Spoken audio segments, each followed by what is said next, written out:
차를 사야 되는데 3천만 원이 있다. 어떤 차가 떠오르시나요?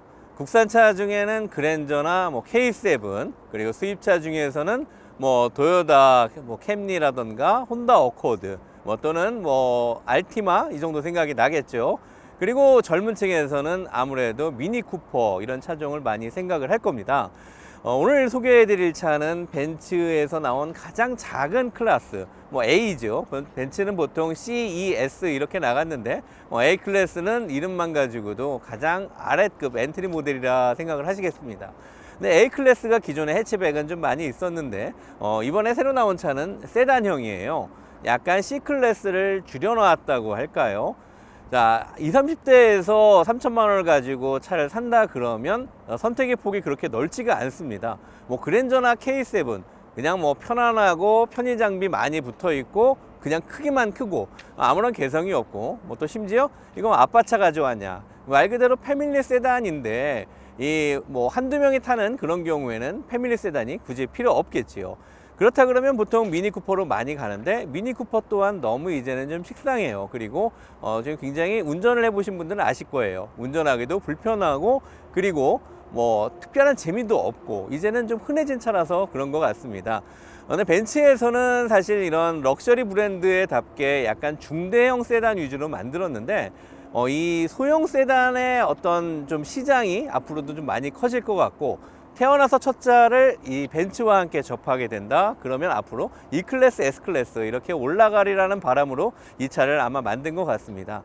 비슷한 경쟁 모델로는 BMW 1 시리즈와 그리고 아우디 A1 시리즈가 A1이 있습니다. 근데 이런 차들도 차급은 비슷한데 벤츠가 주는 그런 럭셔리 브랜드의 그런 중후함, 그런 부분은 좀 많이 부족한 것 같아요. 그래서 A 클래스를 타시는 분들, 이 A 클래스 세단의 가격은 3,850만 원입니다. 왜 고르냐라고 물어봤더니 왠지 모르는 이 벤츠가 주는 그런 좀 중후하면서도 그렇게 좀 싼티 나지 않고 그냥 평범해 보이면서도 약간 좀 고상해 보이는 그런 느낌의 차, 거기에다가 어느 정도 좀 벤츠가 주는 운전의 재미, 이런 부분이 이제 높게 평가가 됐다고 합니다. 이 차의 길이는 한 4m 50밖에 안 돼요. 국산차 아반떼와 비슷한 크기이기 때문에 패밀리 세단으로는 분명히 이제 부족할 겁니다. 근데 혼자 편안하게 타고 다니는 데에는 또 사실 이만한 선택이 없는 것 같아요. 이 차가 만약에 없었다면 3천만 원대의 포지션, 굉장히 선택하기가 좀 애매하겠죠. 이 차 앞모습부터 한번 좀 훑어보도록 하지요. 네, 이 소형 세단이지만 이 본네트와 범퍼 부분이 이렇게 분리가 되면서 전면부가 굉장히 넓다라는 느낌을 좀 주고 있습니다. 그리고 벤츠는 이 소형차임에도 불구하고 이 본네트를 알루미늄으로 만들어서 이 차 전체의 무게가 1440kg 밖에 나가지 않습니다. 그리고 이 범퍼를 굉장히 좀 거대하게 만들어 놓음으로써 차가 앞에서 봤을 때는 이게 소형차인지 중형차인지 구별이 안 갈 정도로 좀 완전히 좀 육중함과 좀 어떤 좀 장대함을 느끼게 하는 그런 디자인을 좀 가져왔고요. 그리고 요 앞에 이렇게 기역자 모양으로 나와 있는 DRL 라이트, 데이라이트죠. 요게 이제 불이 들어옵니다. 네, 이 기역자 형태의 DRL 램프, 데이라이트라고 하죠. 이게 앞으로 벤츠의 신형 E 클래스, S 클래스의 상징이 될 겁니다. 멀리서 보더라도 하나의 벤츠의 아이덴티티가 될 수 있겠죠. 멀리 봐도 기역자로 이렇게 불이 들어오는 그런 차, 그런 라이트, 요게 아주 좀 재밌는 포인트가 되고 있습니다. 이 헤드라이트는 보통 소형차급에서는 LED를 많이 안 쓰는데 그래도 LED를 적용을 했네요. 그리고 역시 이 차는 이 로고가 상징입니다. 우리가 명품 브랜드들을 찾을 때 로고가 사실 안 보이면 좀 허전한데 이렇게 큼지막하게 엠블럼이 붙어 있네요. 그리고 하나 가지고 부족해서 위에서도 보기 좋게 위에도 이렇게 또 하나 달아놨고요. 저는 이 차가 가장 마음에 드는 부분은 이 대형 그릴입니다. 1단, 2단, 3단 이게 세 층으로 나눠져 있어서 보시기에도 굉장히 좀 큰, 그리고 고성능 차의 이미지를 좀 충분히 주고 있어요. 근데 이 차의 배기량은 불과 2000cc 밖에 안 됩니다. 차 배기량에 비해서 너무 큰 이런 그릴을 가지고 있는데 이미지 면에서는 뭐 충분히 이 작은 세단을 갖고 있으면서도 좀 큰 차를 모는 듯한 그런 느낌을 주기에 뭐 충분하고요. 옆에 이렇게 이제 뭐 에어덕트라고 해야 될까요? 이런 그 공기 흡입구 부분도 좀 큼지막하게 만들어서 전체적으로 스포티함을 많이 살렸다. 이게 이제 앞에 모습의 특징입니다. 이게 CLS 모델이 있죠. 벤츠 CLS 모델의 전면부하고도 비슷하고요. 이 벤츠의 앞으로 모든 차들은 앞모습이 좀 비슷비슷하다. 뭐 작은 차나 큰 차나 좀 구별하기 어렵지 않을까 이런 생각이 됩니다. 네, 이제 옆으로 한번 볼 텐데요. 우리 멀리서 한번 보죠. 자, 옆모습만 봤을 때 이 차가 A클래스다라고 느끼기는 좀 어려워요. C클래스와 비슷한 좀 라인 같기도 하고요. 타이어를 보면은 근데 약간 좀 이 고성능 차에는 맞지 않는 느낌이 듭니다. 205에 55, 17인치 타이어인데요. 물론 배기량이 2000cc 밖에 안 되기 때문에 큰 휠을 쓰지는 못했지만 18인치나 19인치 정도를 써주면 훨씬 좋았을 텐데 좀 그냥 일반 소형차 느낌의 타이어 정도밖에는 안 되는 것 같습니다. 옆에 이렇게 이제 위아래로 하나의 캐릭터 라인을 넣은 거는 다른 벤츠나 대부분 차들과 좀 비슷하고요. 조금 마음에 드는 점은 백미러가 그래도 그나마 약간 큰 편입니다. 여기 보면은 백미러가 되게 앙증맞게 붙어 있는 차들이 많은데 그래도 시야를 확보하기 위해서 좀 널찍한 그런 백미러를 썼고요. 그리고 옆에 이제 C필러 부분, 앞에서 A필러 부분에서 매끄럽게 넘어오다가 C필러에서 넓어지면서 이렇게 내려와요. 근데 이 차가 보면은 사실 문을 열어보면 C필러는 상당히 뒤쪽인데 의자는 좀 앞에 와 있습니다. 근데 이건 의미 없는 이런 공간인데 이걸 조금 더 좀 스포티하게 하기 위해서 이렇게 널찍하게 뽑아낸 게 아닌가 좀 그렇게 보이고요. 뒷모습은 우리 이거 좀 많이 보신 것 같아요. 현대자동차의 G70이라는 모델이 있는데 그 모델도 좀 이 차와 좀 비슷한 느낌을 좀 갖고 있습니다. 어디서 먼저 베꼈는지는 모르겠지만 좀 멀리서 봤을 때는 야 이거 G70 아니냐 이런 착각이 좀 들 수도 있을 것 같고요. 네, 이 벤츠 A 클래스의 뒷모습 요거는 이런 콤비네이션 램프 디자인은 앞으로 다른 벤츠 차량에도 비슷하게 적용이 될 거기 때문에 A220이라는 엠블럼이 없다면 역시 또 이 차가 무슨 차일까 좀 헷갈릴 수도 있을 것 같습니다. 전체적으로 벤츠의 앞 뒷모습은 소형, 초소형, 소형, 중형, 대형 망라해서 비슷한 모습이 되지 않을까 생각이 되고요. 네, 전기차는 아니지만 이렇게 머플러가 없어 보여요. 근데 없는 게 아니라 아래쪽에 이렇게 머플러가 좀 숨겨져 있는데요. 이 옵션을 조금 높은 외장 옵션을 선택을 하게 되면 여기에 이제 이런 머플러 팁이 생기게 됩니다. 이 머플러 팁은 아무 기능을 하지 않는 그냥 헛개비 모양으로 양쪽에 머플러 팁이 들어가게 되는데 모양은 조금 더 이쁠 수 있겠지만 별로 의미 없는 옵션인 것 같아요. 네, 이 소형 세단이다 보니까 트렁크가 되게 작을 것 같은데요.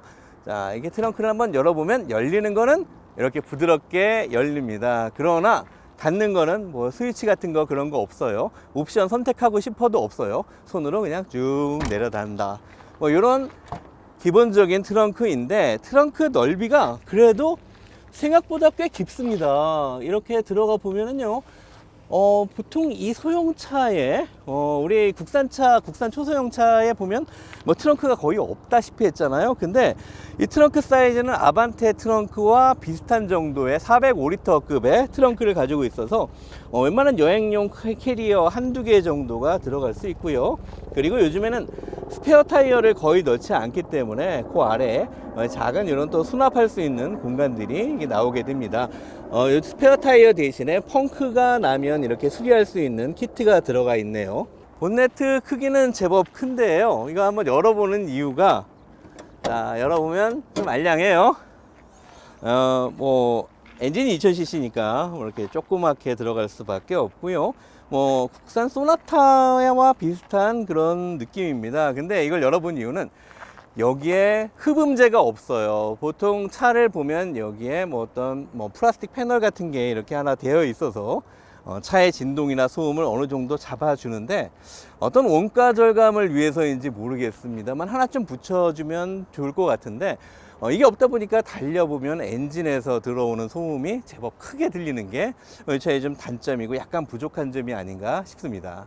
네, 실내를 한번 들어가 보니까요, 이렇게 도어 트림에 보면은 운전석 조절 시트와 그리고 윈도우, 뭐 트렁크, 이건 대부분 차들과 좀 비슷해요.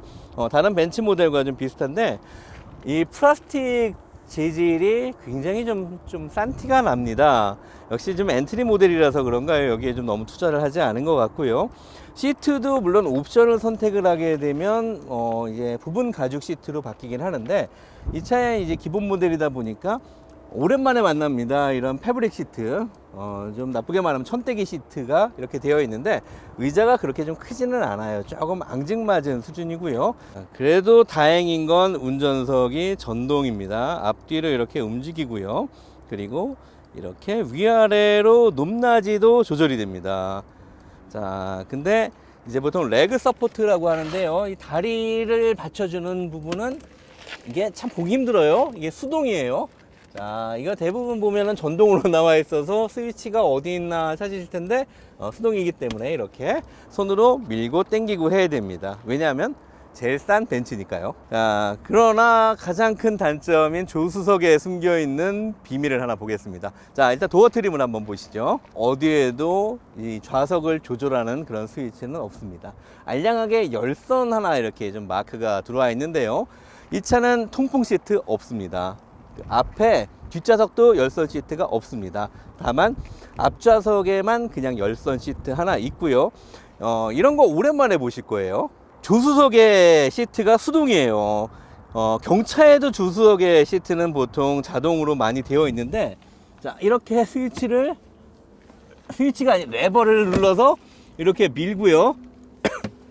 또 레버를 올려서 이렇게 당겨야 됩니다. 네, 그리고 각도도 이거 보기 되게 어려웠을 거예요. 돌려요. 이렇게 돌리는 레버로 각도 조절을 한다. 이게 뭐 어떤 레트로의 감성이라고 할까요?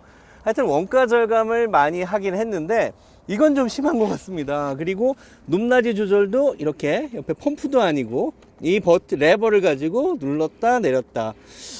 이거는 정말 좀 오게티가 아닐 수가 없을 것 같아요. 네, 그 뒷좌석은 사실 승객용이라고 하기에는 좀 어렵고요. 그냥 스포츠카의 2+2 시트 정도라고 생각하면 좋을 것 같은데요. 뒤에는 사실 사람이 좀 앉기가 그렇게 편하지가 않습니다. 문도 지금 활짝 열린 게 이 정도라서 제가 좀 덩치가 커서 그렇지만 타기가 좀 어려워요. 그리고 옆에도 이렇게 너무 튀어나와 있어서 쉽게 몸을 집어넣기가 어렵습니다. 한번 구겨 넣어 보겠습니다. 이렇게 구겨 넣었는데요, 이 차가 뒷자리에 3명이 탈 수 있는 5인승 차인데 이거 뭐 아무리 몸을 집어 넣어도 5명이 타기는 어려울 것 같고요. 그리고 등받이가 각도 조절은 물론 안 될 뿐만 아니라 너무 서 있어서 타기가 좀 어려워요. 네, 지금 조수석을 최대한 앞으로 미니까 그래도 이렇게 레그룸이 좀 나오는데요. 지금 운전석을 제 몸에 맞춰 놓으니까 이쪽은 사실 타기가 거기 어려워요. 지금 밑에 발 넣는 공간도 거의 없고요. 이 상태라 그러면 이렇게 태워서 한두 시간 달리면 뭐 이거보다 심한 고문이 좀 없을 것 같습니다. 뒷좌석 활용하기에는 좀 쉽지가 않을 것 같고, 이 머리 부분 헤드룸인데요. 머리 부분에 공간이 뭐 손 하나 들어갈 정도. 이게 등받이가 너무 서 있으니까 뒷자리는 좀 굉장히 불편하다.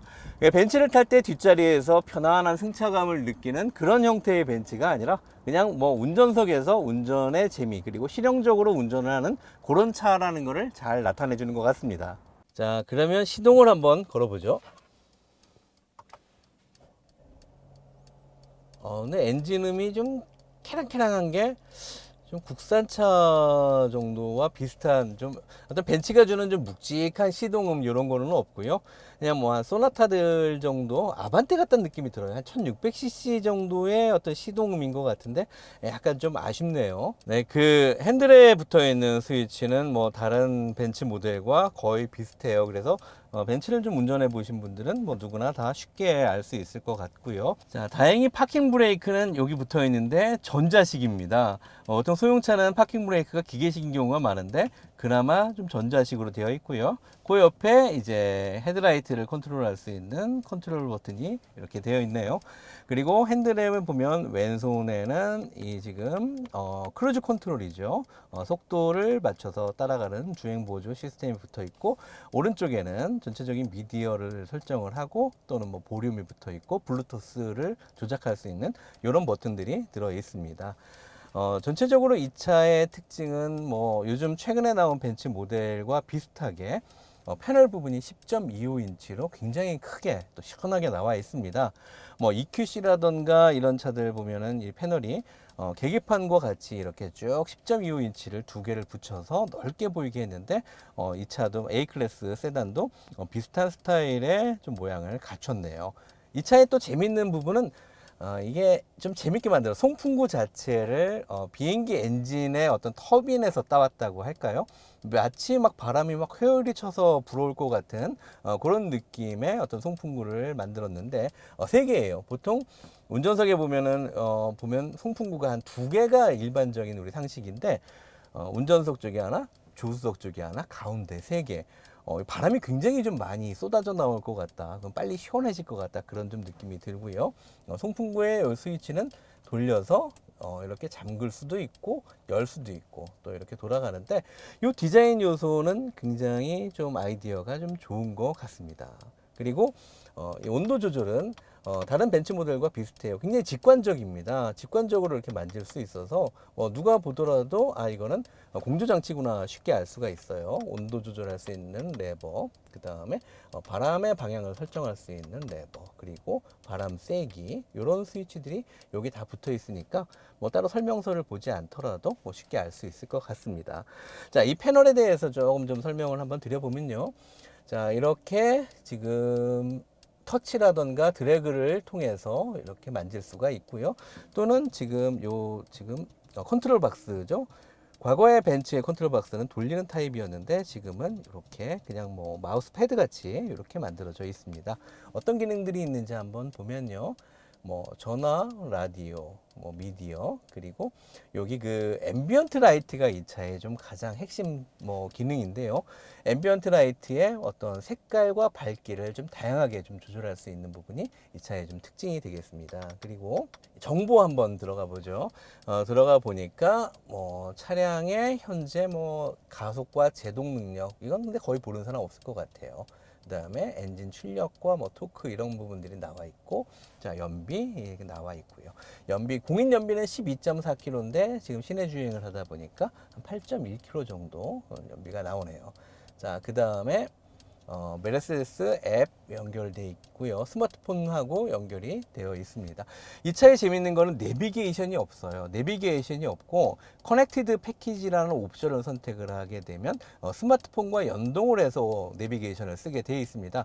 뭐 저는 괜찮은 설정인 것 같아요. 내비게이션 쓰지도 않는 거, 사실 수입차에 붙어 있는 내비게이션 쓰시는 분들 별로 없습니다. 그렇게 비싼 돈을 들고 레비를 사지 않고 그냥 폰하고 연결해서 쓰는 분들이 훨씬 더 많기 때문에 그 부분을 잘 집어넣은 것 같고요. 자, 설정으로 들어가 보면 뭐 ESP라든가 주차 보조 장치를 이제 바로 만질 수 있게 해놨고, 또 보조 장치 여기에 보면 대부분 옵션입니다. 뭐 카메라라든가 뭐 주차에 도움을 주는 그런 기능들이 있고요. 그 다음에 능동형 브레이크, 이것도 마찬가지로 옵션입니다. 능동형 브레이크는 앞에 갑자기 차가 뭐 나타나거나 아니면 한눈 파느라 브레이크를 잡지 못할 때 적극적으로 개입을 해서 경고음을 울려주고 그 다음에 차가 알아서 브레이크를 밟아주는 이런 기능들을 하는 거고요. 자, 그 다음에 이제 어텐션 어시스트, 뭐 주변에 이런 뭐 장애물 같은 게 있을 때 아마 알려주는 뭐 이런 기능인 것 같습니다. 사각지대 어시스트도 비슷한 기능인 것 같고요. 뭐 차량, 이 차는 별로 그렇게 많은 옵션들이 없기 때문에 차량에 대해서도 특별한 기능들은 없습니다. 다만 이제 하나의 기능이 차량의 어떤 모드를 설정할 수 있는데요. 자, 이 스위치를 통해서도 가능하죠.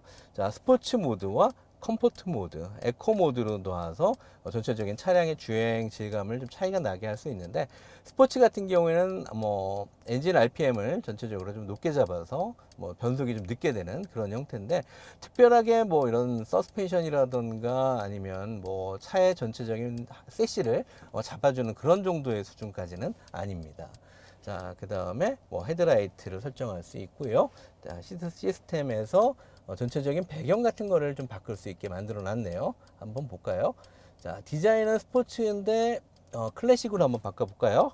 자, 클래식으로 바꿨더니 그냥 뭐 파란색 택시 같은 그런 뭐 계기판이고요. 자, 프로그레시브 어떤 걸까요? 한번 눌러 보니까 조금 약간 좀 스포티한 느낌이 좀 여기서 조금 드네요. 자, 스포츠로 한번 바꿔보겠습니다. 예, 이런 형태의 뭐 디자인들인데, 그렇게 뭐 많은 선택을 할 수 있지는 않은 것 같습니다. 전체적으로 벤츠의 이 콕핏이라고 할까요? 이런 또 하나의 그 버추얼 콕핏 부분이나 이런 부분들은 뭐 다른 모델과 비슷하고, 앉아 있으면 뭐 어떤 다양한 장치들이 없기는 하지만 그래도 나 이거 벤츠를 타고 있다, 그리고 핸들에 붙어 있는 엠블렘이 나 벤츠야 라는 것을 알려주는 정도인 것 같습니다. 네, 이번에는 옵션에 대해 설명을 하려고 하는데요. 벤츠가 이제는 그 약간 포르쉐를 따라하는 것 같습니다. 기본 가격은 3,850만 원으로 낮은데, 웬만한 편의 장비가 거의 다 옵션이에요. 색상도 옵션이고, 그래서 이런 옵션들을 다 더하게 되면 가격은 뭐 한 5천만 원이 넘어갑니다. 그래서 처음 가격이 낮다고 그냥 쉽게 생각을 하시면 안 되고, 기본형은 정말 그야말로 깡통입니다. 아무것도 없어요. 일단 색깔에 대해서부터 말씀을 드리면, 폴라 화이트나 나이트 블랙이라는 색상을 제외하고 나머지 색상은 모두 옵션입니다. 메탈릭 계열의 색상들이 모두 옵션이고 가격은 79만 원입니다. 디자이너 파타고니아 레드라는 색상은 195만 원, 디자이너 마운틴 그레이 망고라는 색상은 무려 336만 원이나 합니다. 색상을 고를 때도 이렇게 옵션이 많이 있다는 거 좀 유념하셔야 될 것 같고요. 옵션이 이제 이 A 클래스 세단에는 여러 가지 각각 선택이 가능합니다. 패키지로 하지 않고 개별적인 옵션을 하나하나 집어넣어도 되는데, 보통 그렇게 인디 오더를 하게 되면은 굉장히 이 납기까지, 지금 한 6개월 이상, 뭐 심지어 그 이상도 기다려야 되는 그런 상황이 되기 때문에 보통 많이 선택하는 옵션을 또 마찬가지로 패키지로 묶어놨습니다. 이 패키지 옵션은 필요 없는 게 끼기도 하지요. DA3라는 옵션이 있는데요. 요거 가격은 208만 원입니다. 이 옵션에 들어가 있는 내용은 프로그레시브 익스테리어 부분인데, 이 부분은 크게 앞에서는 차이가 안 나고요. 뒤에는 약간 차이가 납니다. 기본형을 보면, 일반형을 보면 머플러가 그냥 막혀 있어요. 근데 프로그레시브 익스테리어가 붙어 있는 옵션이 들어가 있는 차를 보면 뒤에가 머플러 팁이 있습니다. 이게 듀얼 배기처럼 양쪽으로 구멍이 나 있는데요. 물론 배기구는 아래쪽으로 떨어져 있기 때문에 전혀 관계가 없고 그냥 모양으로만 이렇게 들어갑니다. 그리고 윈도우 트림이 이제 약간 크롬 몰딩이 되어 있는 이 부분 정도가 좀 차이가 나는 게 프로그레시브 익스테리어고요. 그리고 파노라마 썬루프, 그리고 아티코 맨메이드 시트, 가죽 스티어링 휠.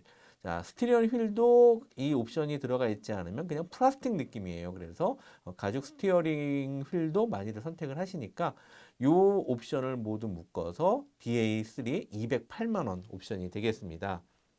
예, 그다음 DA1 요거는 커넥트 패키지인데요. 가격은 167만 원입니다. 여기에 들어가 있는 옵션은 핸드폰을 무선으로 충전하는 무선 충전 기능과 차량과 USB로 연결하는 USB-C 타입 어댑터, 그리고 애플 카플레이, 뭐 안드로이드 오토, 키레스고, 앰비언트 라이트가 이제 포함이 되어 있습니다. 이 옵션을 선택하지 않으면 키레스고가 제일 중요한 것 같은데, 이 기능이 없으면 차키로 리모컨으로 문을 열고 뭐 키로 시동을 걸어야 되는 이런 좀 황당한 경우가 생기겠지요. 벤치에 참 맞지 않는 그런 형태고요. 앰비언트 라이트는 거의 다 선택을 하시기 때문에 DA1 패키지를 대부분 A 클래스 세단에 선택을 하는 걸로 보입니다. 가격은 167만 원이고요. 그 외에 이제 개별적인 옵션들 중에 좀 인기 있는 것들을 설명을 해드리면, 드라이빙 어시스턴스가 있습니다. 297만 원. 이 기능은 어댑티브 크루즈 기능하고 그다음에 어댑티브 브레이킹 시스템 그리고 차선 보조 시스템인데요. 앞차와 간격을 유지하면서 크루즈 컨트롤을 적용해서 앞차 따라가는 기능이죠. 이 부분과 그리고 이 곡선이라던가 차선을 잘 따라가면서 차선 이탈을 방지해 주는 거. 또 앞차가 급하게 제동을 했을 때 따라서 제동을 하는 그런 옵션이 되겠고요. 가격은 좀 높습니다. 네, 다음에는 AMG 라인이 있는데요. 뭐 휠이라던가 뭐 프론트 리어 쪽에 약간 좀 AMG의 느낌으로 이렇게 익스테리어를 해준 부분, 인테리어도 약간 들어갑니다. AMG 라인이 옵션이 395만 원. 가격이 상당하네요. 다음에 이제 18인치 휠이 164만 원입니다. A 클래스 세단에 17인치 휠이 들어있는데 좀 작아요. 근데 18인치 휠 정도는 필요할 것 같은데 가격은 164만 원입니다. 뭐 애프터마켓에 장착하는 것보다는 좀 싸긴 한데 그래도 아예 이 정도를 좀 18인치로 기본 넣어줬으면 훨씬 좋았을 텐데 조금 아쉬움이 남습니다. 예, 그리고 앞 열선 통풍 시트. 뒤에는 물론 안 되고요. 앞 열선과 통풍이 되는 시트입니다. 124만 원. 그리고 이건 꼭 필요할 것 같아요. 핸들 열선. 이거 겨울에 운전할 때 굉장히 손실이 없습니다. 핸들 열선 이거 안 할 수도 없고 하자니 가격이 70만 원입니다. 가격이 조금 좀 높지요. 다음에 이제 디지털 계기판인데 이 지금 보통 이 시승차나 이런 데 나와 있는 거는 다 10.25인치 옵션이 들어가 있습니다. 10.25인치 디지털 계기판이 93만 원. 이것도 좀 가격이 좀 과한 것 같아요. 그리고 이거 들어보면 더 놀라실 거예요. 헤드업 디스플레이가 204만 원입니다. 옵션이 좀 너무 비싼 것 같아요. 그리고 패키지 옵션을 선택하지 않고 앰비언트 라이트만 따로 선택을 했다. 61만 원. 그리고 키레스고 차키를 주머니에 넣고 문을 열고 시동을 거는 시스템이죠. 이거는 84만 원. 전반적으로 봤을 때 옵션이 좀 너무 과하게 들어있다. 그냥 꼭 많이 선택되는 그런 옵션은 기본에 좀 넣어놓고 차라리 차 가격을 높였으면 하는 바람이 있습니다.